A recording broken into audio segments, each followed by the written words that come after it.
नमस्कार दोस्तों, back to our channel friends. मैं आप सबका अपने चैनल स्टॉक्स फॉर लाइफ पे बहुत स्वागत करता हूं। Welcome to STFL family.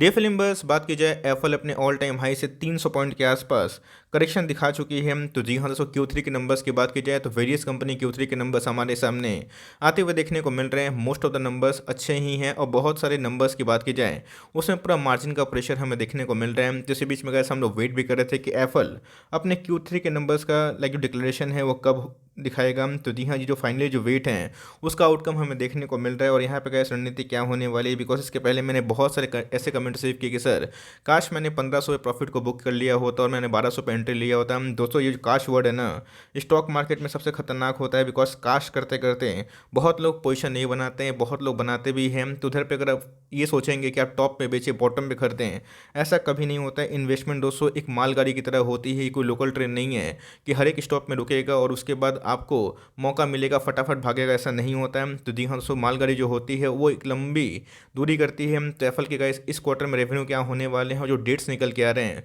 वो कब आने वाले हैं। और गाइस आज इंटर लगाते लगाते अचानक से हमें जो गेन था वो हमें वाइप आउट देखने को मिला। तो जी हाँ, इसके पीछे की जो वजह है वो क्या हमें देखने को मिल सकती है और टेक्निकली चार्ट पे कंडीशन क्या इमर्ज हो रही है। इसके पहले आपने अगर एफएल की रैली मिस की है तो निवेश करना बनता है या फिर नहीं बनता, बिकॉज जितने भी न्यू कंपनी है सब में हमें गिरावट का शिकार देखने को मिल रहा है। तो इसी बीच में गाइस जो अपडेट है फटाफट डिस्कस कर लेते हैं, बहुत ही कुछ सीखने को मिलेगा। चैनल फर्स्ट टाइम होंगे सब्सक्राइब कर सकते हैं इस तरह क्वालिटी कंटेंट को सबसे पहले एक्सेस करने के लिए। Now without dealing any for time, let's begin.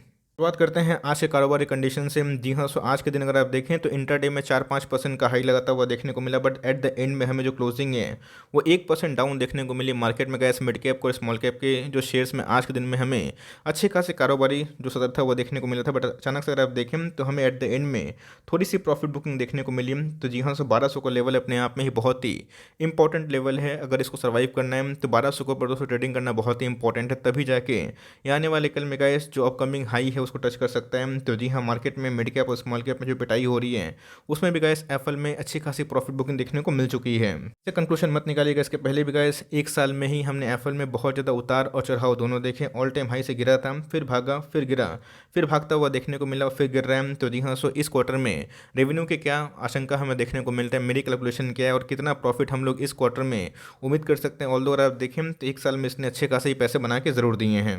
इनकी बात की जाए, जब से इनकी लिस्टिंग हमें देखने को मिली तो जी हाँ, अगर ये स्प्लिट नहीं देता है तो उसका शेयर प्राइस 5-6-7 हज़ार के आसपास देखने को मिलता है। तो जी हाँ, कोई भी जर्नी होती है वो एक जगह पे नहीं आकर टिकती है, वो दोस्तों उतार चढ़ाव का शिकार हमें देखने को मिलेगा। तो काश किंतु परंतु मत सोचिए। लॉन्ग टर्म में गैस एफएल एक बहुत ही अच्छी डिजिटल मीडिया वाली कंपनी हमें दिखाई पड़ती है। इसके पहले भी गैस हमने 38-40% के आसपास गिरावट देखा था, फिर से रिकवरी हुई। तो जी हाँ, अपने आप में गैस इनके ओपीएम है, ऑपरेटिंग मार्जिन, ये दूसरे टेक वाली कंपनी से काफ़ी बेहतरीन है और इनके जो रेवेन्यू हैं वो बहुत तेज़ी से बढ़ रहे हैं। बिकॉज एड वाले बिजनेस गैस को पता है कि बहुत ही बेहतरीन काम करते हुए देखने को मिल रहा है। जो अपडेट है, जो रिजल्ट का डेट, वो फटाफट डिस्कस कर लेते हैं।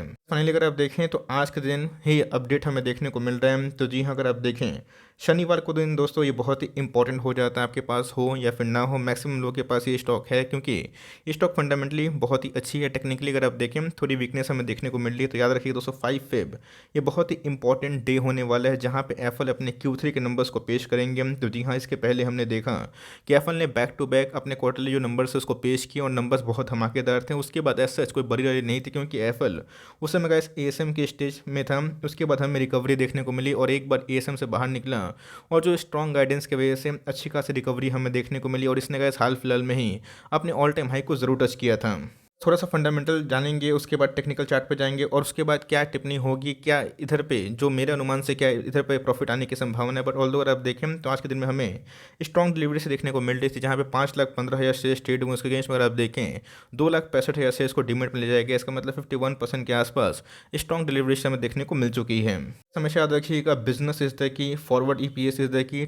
टेक्नोलॉजी वाली जितनी भी कंपनी है उसमें हमें गिरावट देखने को मिल रही है, बट दोस्तों याद रखिएगा उस टेक्नोलॉजी वाली कंपनी में जिनके ग्रोथ एबनॉर्मल निकल के आएंगे वो आने वाले 5 साल में और पैसा बना के देगी। एफएल के सीईओ ने बहुत बार बताया भी है कि इनके जो ऑर्गेनिक ग्रोथ होने वाले हैं वो 25-30% के आसपास होने वाले हैं। ऑल्दो लास्ट क्वार्टर के पहले में जैम का एक्विजिशन भी हमें देखने को मिला, बिकॉज ये अपने इनऑर्गेनिक आर्म को भी काफ़ी मजबूती से आगे बढ़ा है। इसकी वजह से गैस प्रॉफिट मार्जिन में भी डिक्लाइन देखने को मिला था, बट ये एक्विजिशन के बाद नॉर्मल सी बात है। बिकॉज एफएल की बात की जाए तो इंडिया को छोड़ के जितने भी इमर्जिंग कंट्री हैं उस पे अपना प्रेजेंस को काफ़ी मजबूत बना रहे हैं। एक तरह की इमर्जिंग कंपनी है जहाँ पे लैटिन अमेरिका में भी इनके प्रेजेंस काफ़ी अच्छे देखने को मिल रहे हैं। तो जी हाँ दोस्तों, ये सब छोटी कंपनी है तो रिस्क भी उसी हिसाब से इवॉल्व होता है, इस बात को भूलिएगा मत। यस, अगर आप लॉन्ग टर्म होल्ड करने का सोचते हैं तो इन सबको आप बाई ऑन डिप्स या फिर लॉन्ग टर्म एसआईपी के तौर पे अपने पोर्टफोलियो में ज़रूर जगह दे सकते हैं।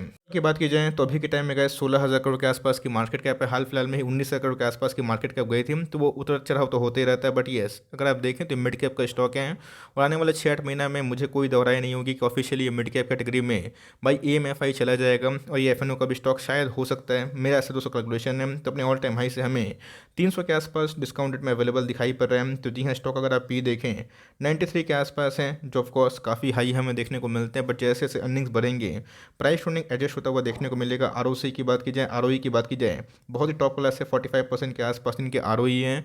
आरओसी की बात की जाए 40% के आसपास अप्रॉक्स निकल के आ जाते हैं। ईयरली परफॉर्मेंस का बारे में डिस्कस करें तो अच्छा खासी परफॉर्मेंस दिखाया है कंपनी ने। बिकॉज अगर आप साल दर साल ग्रोथ देखें तो बहुत ही शानदार हमें देखने को मिलती है। ऑपरेटिंग मार्जिन की बात की जाए, ओपीएम, ये भी हमें अच्छा खासा बढ़ता हुआ देखने को मिल रहा था। बट अगर आप देखें तो ओपीएम में थोड़ी सी गिरावट देखने को मिली, क्योंकि इनकी हेवी एक्विजिशन देखने को मिली। बबल एआई की बात की जाए, जैम की बात की जाए, अच्छा खासा एक्वायर करता हुआ दिखाई दिया था। तो जी हाँ, अगर आप इनके नेट प्रॉफिट देखें वो साल दर साल बढ़ते हुए दिखाई पड़ रहे हैं। अगर आप देखें दिसंबर 2020 में इनके जो सेल्स हैं 150 करोड़ के आसपास थे और इनके जो प्रॉफिट थे वो हमें अगर आप देखें ठीक से वही दोस्तों हमें निकल के आते हैं 31 करोड़ के आसपास। तो मेरे हिसाब से जो रेवेन्यू है इस क्वार्टर की बात की जाए 220 करोड़ से 220 करोड़ से लेकर 250 करोड़ के आसपास होने की उम्मीद है। मेरे हिसाब से गैस अगर इनके प्रॉफिट की बात की जाए 42-48 करोड़ के आसपास आते हैं तो ये दोस्तों हमें ठीक ठाक देखने को मिलते हैं। लेकिन अगर इनके प्रॉफिट इस क्वार्टर में 50 करोड़ के ऊपर आते हैं तो कैसे अपने आप में ही मेगा होंगे। तो लेकिन दोस्तों हम लोग को हाई एक्सपेक्टेशन नहीं करना है, हमें देखना है कि 42-48 के अंदर अगर इनके प्रॉफिट होते हैं तो इनलाइन ही देखने की उम्मीद है। बिकॉज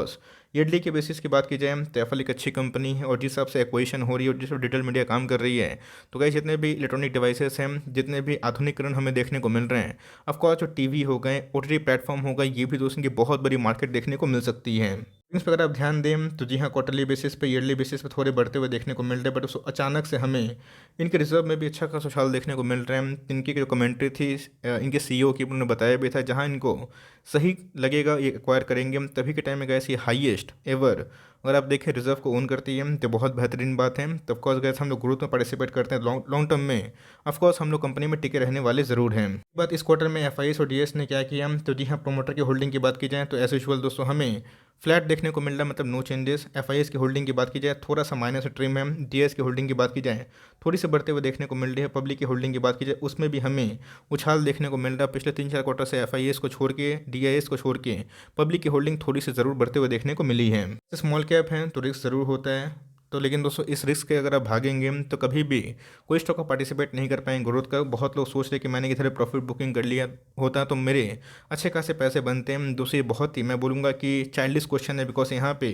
ऐसा कोई नहीं होता, इसको बोलते हैं मार्केट को बॉटम आउट करने की कोशिश। टाइम दीजिएगा, बने रहेंगे तो ही पैसे बनाएंगे। ये सब गैस कोई ऐसा स्टॉक नहीं है पेनी वेनी कि एक साल में 50 गुना 70 गुना भाग जाएगा। ये सब स्टॉक में गैस अगर आप हर साल 30 से 35% पैसा कमा लेते हैं तो बहुत बड़ी अचीवमेंट होती है। बिकॉज हर साल अगर 26% पैसा कमाते हैं तो ऑफकोर्स गैस हर 3 साल में पैसे डबल होते हैं। तो मेरे हिसाब से गैस कंपनी अभी के टाइम धीरे धीरे बड़ी हो रही है। अभी के टाइम अगर आप देखें टेक्निकली ये काफ़ी वीक हमें देखने को मिल रही है। इसके पहले गैस हमें एक अच्छी खासी ओवरबॉट जोन की सिनेरियो देखने को मिल चुकी थी। मार्केट में वीकनेस होगी अगर ये 1200 का लेवल सर्वाइव नहीं कर पाएगा तो जी हाँ, पुराना जो इनका सपोर्ट है वही दोस्तों 1150 के आसपास या फिर 1050 के आसपास गोल्डन टाइम होगा जहाँ पे एंट्री हो सकती है। तो फ्रेश एंट्री की बात की जाए मैं एक ही बात बोलूँगा कि वेट फॉर Q3 नंबर्स।